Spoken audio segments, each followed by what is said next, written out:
أعوذ بالله من الشيطان الرجيم بسم الله الرحمن الرحيم رب اشرح لي صدري ويسر لي أمري واحلل عقدة من لساني يفقهوا قولي ইনকিলাব মঞ্চ গোলাপগঞ্জ কর্তৃক আয়োজিত 2024 সালের গণঅভ্যুত্থানে যারা শহীদ হয়েছেন তাদের স্মরণে আজকের এই কাওয়ালি সন্ধ্যার সম্মানিত সভাপতি উপস্থিত আমার সামনে গোলাপগঞ্জ এলাকাবাসী এবং এলাকার গণ্যমান্য ব্যক্তিবর্গ, প্রিয় উপস্থিতি, প্রথমে আমি আমার এই তরুণ ভাইদেরকে ধন্যবাদ জানাই।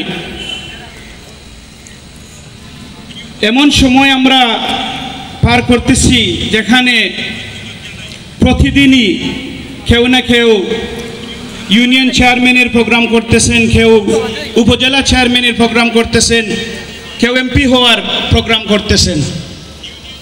এই সময় আপনারা এমন একটি প্রোগ্রাম আমাদেরকে পরিবেশন করলেন যেখানে আপনাদের যোগ্যতা, আপনাদের এলাকা নিয়ে চিন্তা চেতনা ফুটিয়ে উঠল।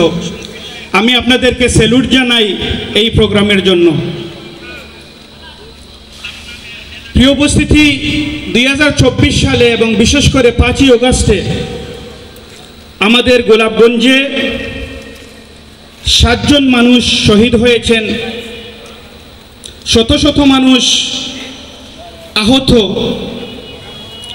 তারা কিন্তু ন্যায় বিচার প্রতিষ্ঠা করতে, জুলুমের বিপক্ষে দাঁড়ানো এবং হকের পক্ষে থাকতে গিয়ে তাদের জীবন বিলীন করেছেন। আমি দোয়া করি আমাদের দৃষ্টিকোণ থেকে তারা নিশ্চয়ই শহীদ। আমি দোয়া করি আল্লাহ রব্বুল ইজ্জত তাদেরকে শহীদি মর্যাদায় ইয়াউমুল কিয়ামতে আবার আমাদের সামনে উপস্থাপন করবেন ইনশাআল্লাহ।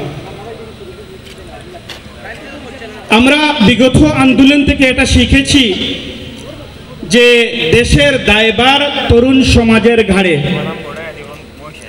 তরুণ সমাজ কখনো যোগ্য হয়ে বাংলাদেশকে বহির্বিশ্বে সুন্দরভাবে উপস্থাপন করবে, আবার কখনো মায়ের মতো বাংলাদেশকে নিজের আঁচলে ডেকে সুরক্ষা দিবে, কখনো মাহাথির মোহাম্মদের মতো আমাদের দেশকে উন্নতির সর্বোচ্চ শিখরে নিয়ে যাবে, আবার কখনো জিয়াউর রহমান সাহেব, ইলিয়াস আলীর মতো হুঙ্কার দিয়ে আমাদের দেশকে বহির্বিশ্ব এবং বিশেষ করে আমাদের প্রতিবেশীদের কাছ থেকে তাদের আগ্রাসনমূলক কার্যকলাপ থেকে হুঙ্কার দিবে।